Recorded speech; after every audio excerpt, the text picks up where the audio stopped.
Coming up on the Nest and Bruins podcast, we preview the NHL trade deadline. No, that's pretty much it. Play the music.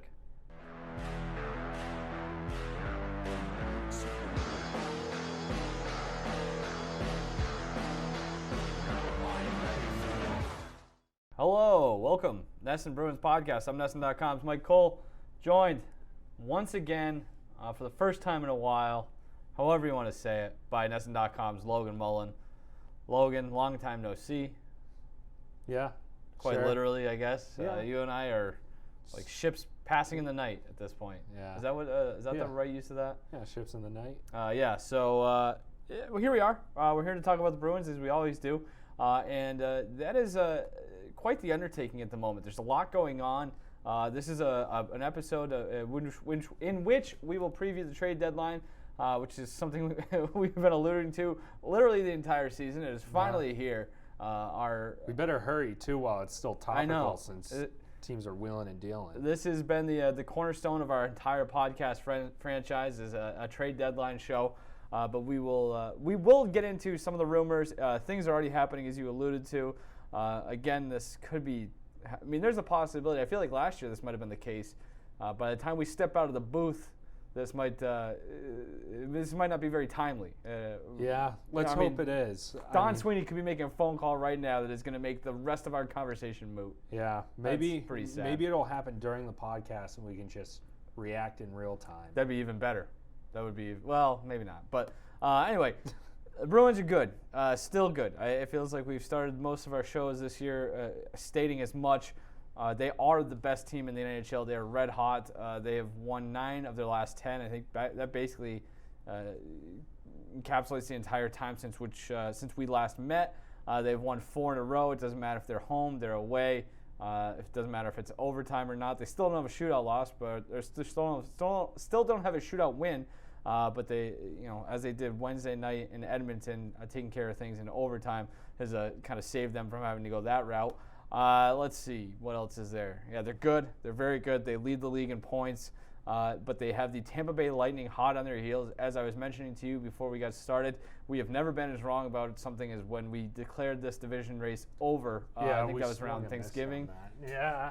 Probably thereabouts. It was in the fall. Thanksgiving before or the December. snow. Well, I remember, and this is basically to save my keister here, but I remember couching that take with, I don't think the Bruins are going to play so poorly that they're going to let another team back into it, which technically is not wrong. Well, that's because they're the best team in hockey. Yeah, and so it's stick tap to the Lightning for proving us wrong. So yeah, the Lightning. Speaking of the Lightning, they as of the recording time of this, they have won 11 in a row. That means that they are 10-0-0 in their last 10. If you're just looking at the standings, but we just did the math real quick. They are 22-2-1 since Christmas. So that's pretty impressive. They have the best goal differential in the NHL. They are probably, if I was to make a pick, and this is my preseason pick as well, I would pick them to win the Stanley Cup as it stands right now. And I think it's interesting, too. You look at the NHL standings as a whole, just the league-wide standings. The 4 top teams in the NHL right now by points alone, all Eastern Conference teams. And if I'm not mistaken, all of them, except for the Bruins, have done something recently in terms of the trade market. Yeah, so, right. Caps, Pens, and Lightning. Yeah, so I think that's a pretty solid jumping-off point for us to get into our trade deadline discussion. We are doing this show on a Thursday afternoon, as you alluded to, and saying things could change at the drop of a hat. Yep. But the trade deadline technically is Monday afternoon, 3 p.m., 4 p.m. 3. Okay. Had to look it up last night. So yeah, that's 3 p.m. So we're really down. Shot clock is expiring, and like we said, teams around the league there was a flurry of deals. What was it? 2 days ago? Early in the week. Yeah, where it seemed like every hour there was a deal. Let's run through the big ones real quickly, especially as it pertains to the Bruins. Washington went out and they got Brendan Dillon, defenseman from the Sharks, for a second-round pick and a conditional third. Let's see, what else was there? Tampa Bay, you want to pat yourself on the back when we get to this here? I do, actually, and, They went out and get Blake Coleman for Nathan Foote, a prospect, and a first-round pick, and giving up a haul for the resurgent Young Devils forward. Yeah, I just want to talk about the fact that I spoke this thing into existence. Sure. Not just the fact that he did end up getting traded, but the fact that the Bruins were very heavy in pursuit of Blake Coleman, according to many reports. The Bruins and the Oilers were the runners-up to the Lightning. The supposed issue for the Bruins. They didn't want to give up a first rounder. But Coleman's a hard skater that is willing to throw his weight around and score at least 20 goals each season. He was doing that on a bad Devils team. He's on a very affordable deal. I think it's $1.8 million this season and next. So to me, it seemed like a no-brainer considering he'd be tossed right into a middle six role for the Bruins. I understand why they went after him, but for the Lightning, I think that it's a deal that makes quite a bit of sense. Mm-hmm. And you also have I think this deal was done February 10th, but Pittsburgh. That was Sunday, right? Whatever. Yeah. Yeah. Sure. I'm not disagreeing with Yes. well, the 10th. No, the 10th. That was a ways off. That's why I was just going with it. This recent Monday or Sunday was the 16th. Let me go. Yeah. All right. The 10th would have been a Monday, considering matter. the deadline is the 24th. Yeah. So it was 2 Mondays ago. Whatever.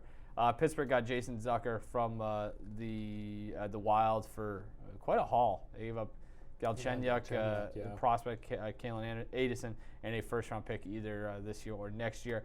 And that's actually worked out pretty well so far. Just looking up Zucker's numbers, he's got 4 points in 4 games, scored 2 goals in his second game there. Well, he's playing on the Crosby line. Right, yeah. Scored a goal the other night. So he's got a point in 3 of 4 games so far. So that's working out well for them. These teams are positioning themselves to make runs. I feel like this year, perhaps more than any, I mean, in this sport, the nature of the sport is it's always wide open, but this feels as wide open as it's ever been. And we got a pretty strong reminder last year of how weird this thing can get in a hurry, where, we saw Tampa Bay get knocked out in the first round. But just the fact that you had the Blues, who were a team that was terrible midway through the season, go on a run to win the Cup. But you also had Carolina, a team that not a lot of people expected to be in the conference final, playing the Bruins. So, it's just you just have to get in, and then you've got a chance, maybe in hockey more so than any other sport. So this is a pivotal few weeks or a few days for teams around the league. As it pertains to the Bruins, a whole lot of nothing going on right now, but they have been connected to some players. I don't know where you want to start. You want to just talk about the Chris Kreider thing? I think that's the big one there. Kreider, Rangers winger, he's a unrestricted free agent to be. According to reports, I know the New York Post had a lot about it. They are still trying to re-sign him to a contract extension. If that doesn't happen, they will make the call and probably move him. I think did he play last night? He scored a goal last night. A pretty nice Chicago. goal. That might have been the last game for him. I would imagine they're going to sit him out until they find resolution with this as well. I think they have one more game. I think they play Saturday. Yeah, let's see. So they play, they have a back-to-back. Oh. Friday and Saturday. So I'd be curious to see what they do Saturday, because you probably don't want to start healthy scratching him until you know that you're trading him. And the Rangers might not know at this point that they're trading him. I think they have a good understanding what the market is, but if they go out tomorrow against the Hurricanes and Kreider's not out there, you've effectively said to teams, all right, this is what's happening, we're trading him, because you don't do that to a guy that you're trying to re-sign necessarily. At least in my opinion. That'd be playing their hand a little bit too much. And Bob McKenzie said last night he suspects it'll go all the way to Monday. I wouldn't just to kind of start a bidding war. I wouldn't play him Saturday at all. I would the second night of a back-to-back, even if you're not fully committed to trading him, because again, we've seen what the prices are. They're going to get a haul for him, so there's no point in risking that. I would even maybe think about. I think I might disagree with you and sit him Friday too, just because I think everybody knows what the situation is right now. So I think it's more or less, there's going to be. It sounds like a pretty big market. He's been, the Avs, 5 teams, right? The Bruins, Isles, Caps, and Blues. Yeah. I even saw in that same Post article, Rick Nash was at Madison Square Garden. Was it last week? He's now a scout for the Blue Jackets, so you can even say the Blue Jackets could be in it, and that makes sense too with Tortorella, who used to coach the Rangers, obviously. So asking price, according to McKenzie, a first rounder, a good prospect, and a third. What did you write? A third place? Third piece. Third piece, yeah. Editing on the fly, which could be a player, a lesser pick, or a prospect. Maybe even a conditional pick. Conditional, too. sure, if he signs an extension with a new team. So there's still a lot of moving pieces there. I think if I'm the Bruins, this probably is the one guy that I'm zeroing in at this point. If you feel desperate and you feel like you need to make a move, I don't really know where Sweeney stands, though. That's the big thing. It's like, how much does he like this team, and how much is he going to be influenced by the moves around him? If he's influenced by the moves around him, that's not great, but I still think he probably feels there's a need, or not a need, but an area to upgrade. Yeah, well, it's tough, too, because Sweeney has stated that he regrets giving up a first-round pick in the Rick Nash deal. So the way that I see this is that if the Bruins do end up getting Chris Kreider and they part with a first-round pick for him, you don't do that while it's for a rental. You don't do that for a guy you don't plan on at least trying to make a run at re-signing, right? Like, they seem pretty committed to trying to bring Rick Nash back. For obvious reasons, it didn't pan out. They were going to, but they certainly were going to, it seemed like. So I don't know if I'm reading tea leaves too much or whatever the deal is, but if you go out and trade for Chris Kreider, if you're Don Sweeney, you're probably choosing between him and Krug in the offseason, right? Yeah. So then it becomes, well, do I have a long-term vision for this guy? I do think Kreider obviously would help the Bruins right now. Can you imagine what that second line would be like with DeBrusk, Krejci, and Kreider? Or even if you want to move Pasternak to the second line, put Kreider on the first line. However they decide they would want to do it. I think if they're committed to trying to re-sign him and feel comfortable enough with the defensive prospects they have that they let Krug walk in the offseason, then why not? You probably have to go for it. You're effectively swapping a first-round pick, maybe Torrey Krug, and then a player for Kreider. I mean, he's, 28 years old?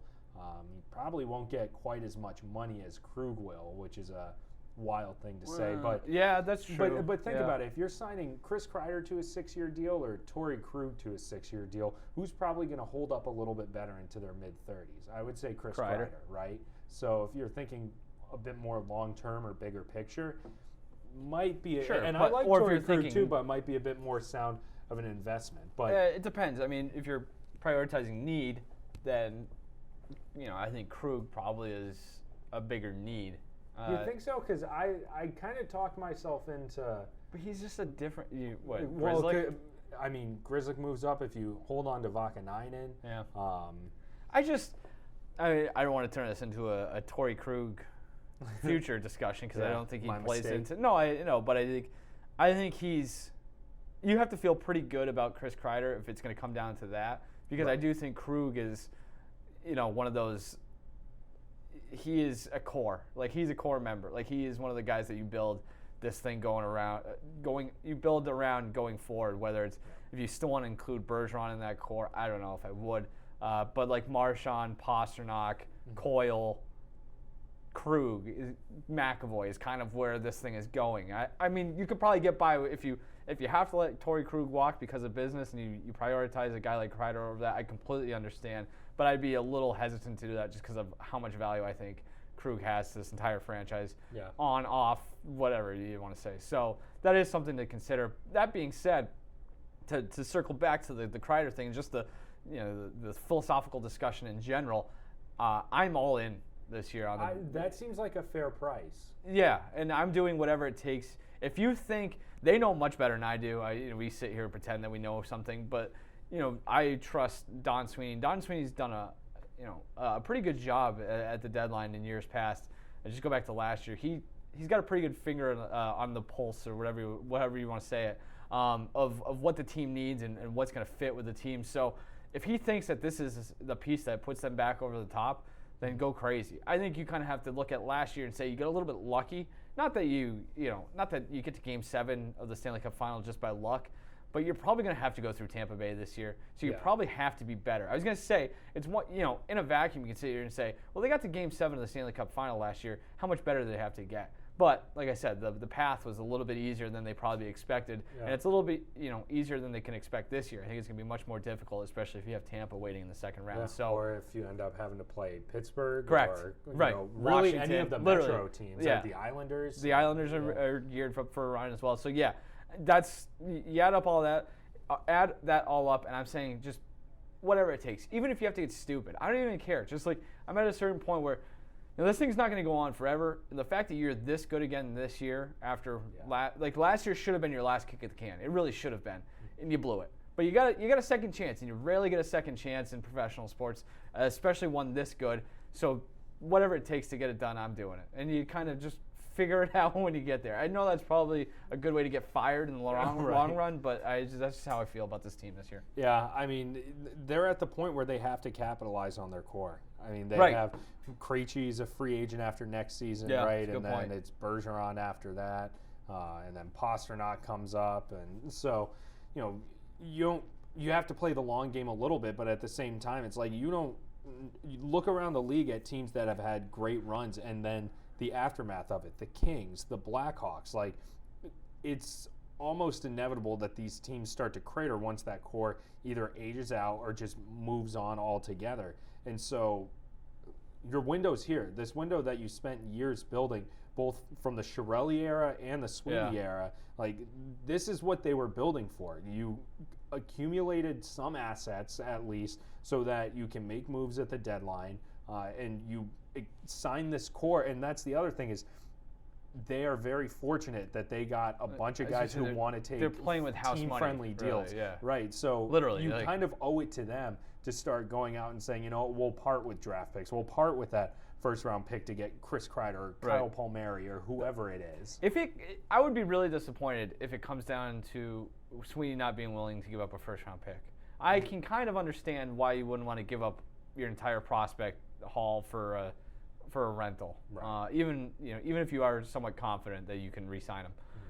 The first-round pick to me is like, who are the first round picks that they have right now on this roster from the last few years that they couldn't have done without? Right. Well, there's really nobody. It's tough to think that way, but they historically, at least recently, have not drafted so well that they had to rush a guy to the NHL. Right, and that it's like, we've been because you're knocking picking it out at of the park. back end of the first round. Right. It's like sometimes you hit on David Pastrnak, but it doesn't always happen. Yeah, it's not like they've put themselves in such a position where they're going to get a good first round pick, or typically a good spot in the first round. You're drafting 28th through 30th, or probably. Yeah, if all goes according to plan. And it's not like they have the recent track record of just knocking their first round picks out of the park. I mean, again, maybe they will. It's a little tough to judge Vakanainen or whoever Beecher, right now. Even, Beecher, you want to go. But I don't know.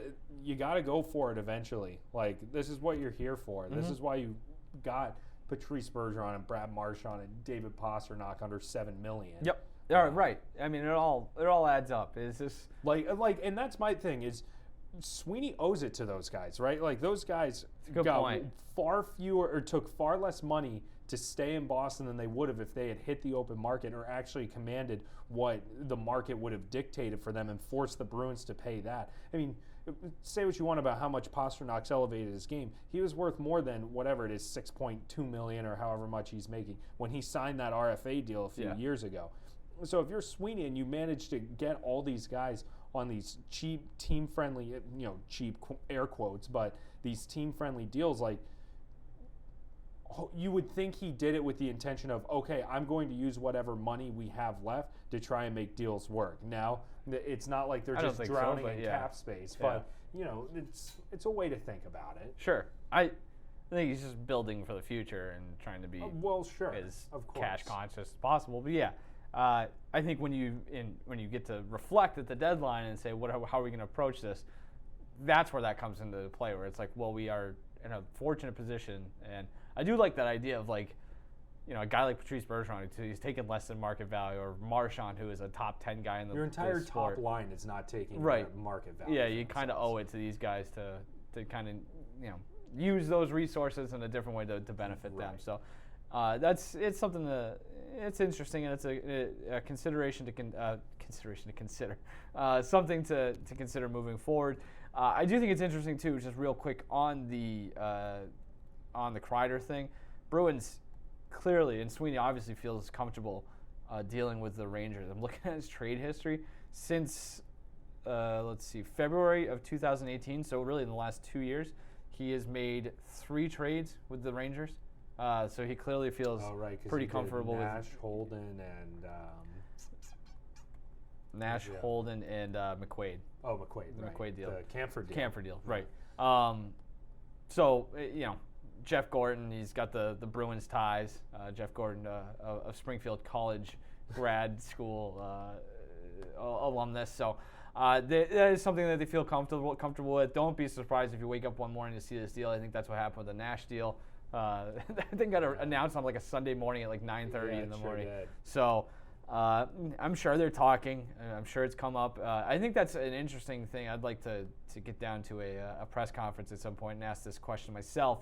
But I wonder how you kind of balance that as a general manager when you're waiting on another team to see if it's going to sign a contract extension. Because Sweeney can't just sit here and wait for Kreider and then to get Monday signed. afternoon, Right. I mean, Kreider things are signs already an moving and extension, picking up right. as it stands right now. So he's going to need other options, and I think this is a good time for us to talk about those other options. I don't know really what you want to discuss. I think the Josh Anderson thing has been kicked around a lot. I think it was Haggerty who came out and made it sound like he was reporting something when everybody already had kind of speculated that that was going to be the case. He's been pretty terrible this year. Is he injured right now? Yeah, well, he's been dealing with a lot of health issues. I think, is it a shoulder right now or something like that? But he had just gotten back and then got hurt again. I mean, Bruins saw firsthand what he can do in the playoffs. Yep. I mean, that's a guy whose style of play is just tailor-made for postseason hockey. But he is a pending RFA. Mm-hmm. He's probably going to cost quite a bit, even with a down year, because you look at the recent history. If you look at the overall product, it's like, well, Josh Anderson's a good player. The 1 goal and 3 assists that he has in health issues isn't exactly representative of what his entire career's been so far. So, I mean, it would cost quite a bit, and you're adding to your already lengthy list of RFAs that you're going to have to deal with this offseason.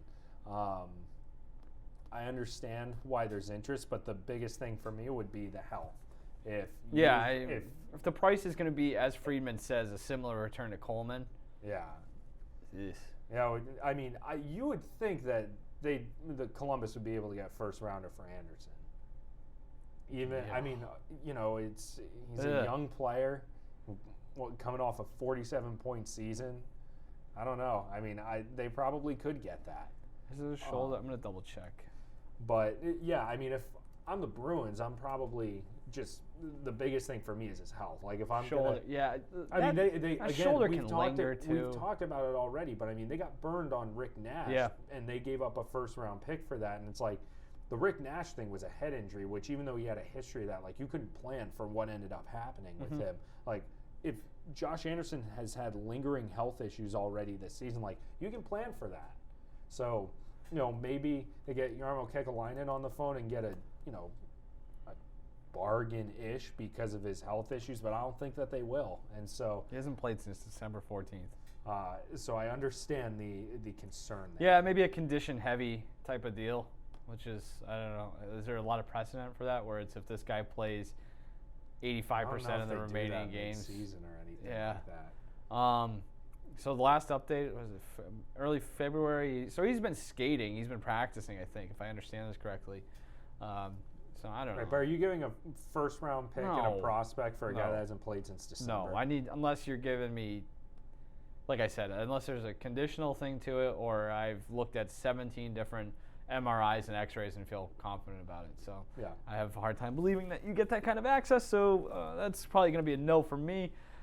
You talk about the other usual suspects, the aging veterans on team-friendly deals like Ilya Kovalchuk, who has been, per Eric Engels, linked to the Flames and Oilers.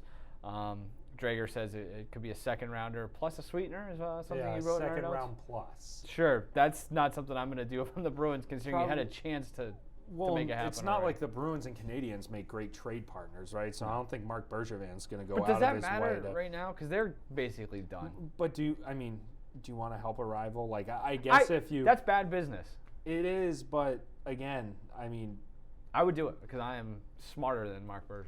Yeah, maybe I'm just petty or whatever, but like I would have a hard time if I'm Don Sweeney, knowing I could have gotten Kovalchuk earlier in the year. And then starting to give up assets. And that's especially a second rounder. Like a second rounder plus a sweetener. Would you do a Marcus Johansson deal like they did last year for Ilya Kovalchuk, who's gotten a much better situation with Montreal than he has with LA? Yeah. And you think about it, I mean, Kovalchuk will probably be a third line guy, maybe a second line.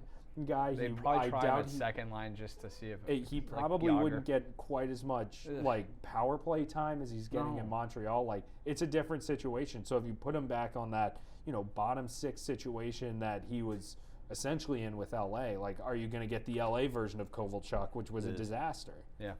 So looks like I was right about that one. You were wrong. Let's see here. We have Joe Thornton as well. I think we already talked about this a couple weeks ago. That's how long these have been going around. Do we have anything on the price? It doesn't seem like. No, I don't. I've been looking around. I can't imagine it would be much. So he's got $2 million, so the money is manageable. I think he's a UFA. Really, this is one last run at it for Joe. I like this idea as a fallback, maybe, just because. Although you're kind of admitting that you lost the deadline, because he's clearly not the player. That would be an abject failure if they're a big deadline. If it's their big deadline. I like this as a complimentary thing. Or if you get both. If you get Kreider and Thornton and say, look, Joe, you're not going to necessarily. Because I'm addicted to the storyline. This is where I would be a bad general manager, because it's just like the idea of him coming in and winning a cup with the Bruins and being somewhat of a valuable contributor down the stretch and maybe not playing a ton. Not nearly as much as you probably would want to, but at this point in your career, you kind of have to decide what you want. So I think I like the idea of it from a storyline thing. As we've kind of already alluded to, I don't know where the fit is hockey-wise. Yeah, well, so that's my thing. And another just sidebar here, and I say this with unending respect for Joe Thornton, but stinks. Well, he's certainly not the Joe Thornton that Bruins fans remember. Like, I think they would. I look at this the same way I look at Isaiah Thomas and the Celtics, right? Some things are better left just as with the fond memories, right? Like Joe Thornton's remembered fondly around here. Isaiah Thomas is remembered fondly around here. In both cases, they're not the same player as they were when they left Boston. So why would you ruin the legacy, I guess, for the lack of a better term? And then, you talk about the hockey aspect of it. So Joe Thornton's a center. He's obviously not bumping Krejci or Bergeron out of the lineup, and not that it would require shifting around. But are you making Joe Thornton your third line center? Fourth line, so you're moving Sean Corrali then? Yeah, disrupting what was essentially your second best line during the postseason last year for a 40-year-old Joe Thornton or however old he is. Like that's logic that I don't understand. He's not the same guy. And he's not. I mean, he's still playing with like Timo Meier right now in San Jose. Like he's playing with guys that are gifted enough. And if you put him in between Joakim Nordstrom and Chris Wagner, like you've essentially created a useless offensive line. Yeah. So that's my thing. I just don't see the fit of going out and getting Joe Thornton when you would have to shoehorn him into the lineup. Yeah, I know. It's gonna be a tough. I get the story. I'm a sucker for a good story. Well, but if he wants to come here and just sit on 9 until he, is needed, that would be great too. Well, see, that's where I get a little hung up. Is like, okay, I don't mind Joe Thornton sitting up there with Par Lindholm as the 13th forward. Bruce Garriott. I probably should have looked this up. The Ottawa Sun, the guy who's been there forever. Oh yeah. Great insider. Said he wrote this recently. If he's going to be dealt, league executives believe he'll only go to a team that has a chance to win. He does have a no move. And Bruce wrote that. So Colorado and Bruins are both viewed as good fits. So I don't know. That's not really strong sourcing there. So it doesn't even. We don't even know if they're in the mix unless he's getting it from Thornton's camp. That those are the two teams you go to. Makes a lot more sense for Colorado given all the injuries that they've had. Yeah. Where you can kind of plug and play there. So one other thing that we have listed on our assortment of players is Brandon Saad. This one I'm going to need you to catch me up on because I haven't seen this one. This one came out of the clouds. So last night during the pregame coverage for what was it? It was Blackhawks Rangers. Bob McKenzie was talking about Brandon Saad possibly being a trade candidate, and he named the Bruins as a potential destination. I didn't get the impression he necessarily was. Well, no, it might have been one of those things where he was floating it as an idea, and it's like, well, what do you know? And then Friedman on his podcast was talking about how Saad is essentially the same thing that McKenzie says. You know, he could see Saad, if he's made available, going to a team like the Bruins. In a vacuum, I like the idea of Brandon Saad on the Bruins. However, the money is where I get hung up. I mean, he's $6 carrying million? a $6 million cap hit. You're probably not getting Chicago to take a bunch of like Backus money. Can we interest you in slightly used David Backus? Yeah, and I mean, for one, who knows if Chicago's even going to become sellers? I mean, they're right on the edge of the Western Conference playoff picture. They seem like a team that wants to maybe not contend, but at least be a postseason team in the not too distant future. So I don't think they want to sandbag themselves with, even if there's some money retained with a bad contract. So even in the event they were to move Saad, I like the fit on the Bruins. I think that he could be, he's even this year he's got 28 points on 18 goals and 10 assists. He's got that, I hate using this term, but like postseason pedigree, right? He's been playing in the playoffs since he was in his early 20s. He was part of, he's got how many postseason games to his name? 67. He's a two-time Cup champion. He played 23 games in both of those Stanley Cup runs. He's been around. So for what the Bruins are trying to accomplish, the hockey fit is good, but I just see no way that they get the money to work. And considering he has term on his deal too, because he's signed through next year. Yeah, that one makes no sense. It just the more I think about it, because it's the finances that I get hung up. You're gonna have to give up a ton to get it, and you're gonna have to do something to make the money work as well. Yeah. So you're giving up roster player. It's probably like a John Moore, right? Or Heinen. Yeah, exactly. Get them to retain some Backus money, and you send Backus to Chicago, and then pick some prospects. A lot of chemistry there. A lot of chemistry experiments. Is there anybody else out there that piques your interest? I know you wrote a pretty exhaustive piece for NESN.com. Thank you for your kind words. Well, most of them got snatched up, right? Is there anybody left in terms of your outside the box? Well, I had Coleman and Andreas Athanasiou. Yeah. I don't know if that's a similar situation to Josh Anderson, where it's even though Athanasiou hasn't had the year that he's capable of having.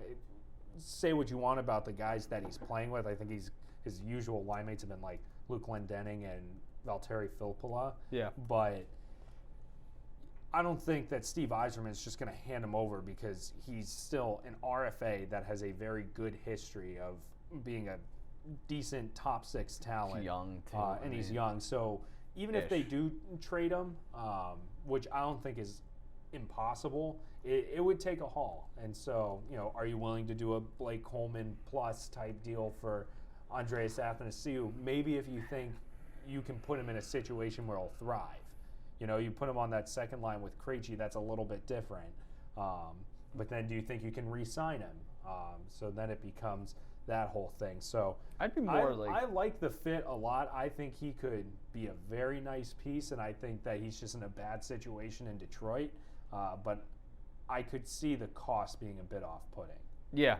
But I didn't. My only other suggestion for players the Bruins hadn't been linked to at the time when I wrote this, which was last week, I published it last Tuesday or something like that, was Blake Coleman, and I knocked that one out of the park. So who knows? When Andreas Athanasiou is playing against Calgary on Tuesday for the Bruins, then you'll know where to go. You'll know where you heard it first. It also seems like you're going to help the Red Wings rebuild. I mean, again. I think the Red Wings are way off. I was going to say they're pretty far off. I was just looking at Athanasiou's numbers. I know this is not a good stat, everybody. I understand. He's a minus 43 this year. I think he's league worst. That's hilarious. Plus minus. But he plays a lot for a terrible he has 24 team, points too, and he's a minus 43. Yeah, it's insane. That's just more pointing out how hilarious it is than anything else. One point I did want to make before we get out of here. We might have just wasted the last 35 minutes of our time because I was just there's nothing. I think it's interesting. I brought this up to you real quick before we came back here. The Bruins, at least last year, it kind of felt like, especially the Johansson deal, came out of nowhere. Yeah. So there's probably somebody that they're working on right now that we haven't even considered. So I think that's something that you always have to keep in the back of your mind. I'm kind of just going through. I like looking back at old deals. So you had the Johansson pick last year. That one came out of nowhere. Charlie Coyle, they had been linked to him, but it almost felt more like that could be a free agent destination for him. Yeah, that was like a kicked around idea, but I didn't really remember there being much scheme around that leading up to the deal itself. So I guess basically he'll do whatever because he kind of Sweeney will do whatever, because the Nash thing kind of made sense, and we all saw that one coming, and that had been kind of talked about for a while. There's some great names going back in time. Nick Holden, Drew Stafford, who could forget that? Drew Stafford was a good pickup at the time. When and they for got a conditional him from Winnipeg, sixth. Yeah. John Michael Lyles, Lee Stempniak. I mean, Christ, Lee Stempniak. He was could be good back when they soon. got him from the Devils, yeah. And then Jimmy Hayes, but that was actually in the summer. Sorry, excuse me. And then so the first deadline. The Nick Holden deal was a sneaky good one. He didn't play as much as he could have, but I can see them making a deal like that, depth defenseman who you can put in, second or third pairing. So when did Sweeney take over? 2015. The summer of 15. Right. So he's done something at the deadline every year. So it's pretty safe to assume that I they'll would do be something. floored if they didn't do at least something. I agree. But you don't want to disrupt your current roster that's has put up the most points in the NHL. Yeah, right. I think it's interesting too looking at what they've given up. So a second round pick, a fourth round pick, a third round pick, a fifth round pick, Anthony Kamara, conditional sixth, a third round pick, Rob O'Gara, Frank Vetrano, they gave up for a third round pick, Ryan Spooner, Matt Bolesky, Ryan Lindgren, a first round pick, and a seventh round pick. That was a Nash deal. A conditional fifth round pick for Tommy Wingles. Let's see. Another good pickup. Deadline deals. Ryan Donato on a fifth round, and then a second and a fourth. So he finds a way to give or make deals without giving up a ton. He doesn't disrupt the roster too much. Yeah. So that's something to keep in mind. I think those types of things are usually telling in terms of what the guy is going to do at the deadline. I think if he ends up having, I will say one thing. The predominant storyline when we're back here next week, if they do something on par with Johansson Coyle again, we'll be sitting here saying, well, we have to see this play out because I think he's earned the benefit of the doubt after last year. Yeah, in that regard. I would say so. I mean, probably don't get to the Cup final without Marcus Johansson and Charlie Coyle. No, especially with the way in the Cup final, that Coyle Johansson Heinen line was the best Yep. line because the first line disappeared. Mm-hmm. So, I don't know. I think depth is a big thing for them as well. Anything that they can do. Even the smaller moves, I think, take on a greater importance this year because you kind of look at last year, they just ran out of gas or had injuries that they couldn't come back from. So I'm open to anything and everything for the Bruins at the deadline this year. Yeah. Anything else you want to discuss? No. All That's about it. We've been in here for a while, so let's get out of here.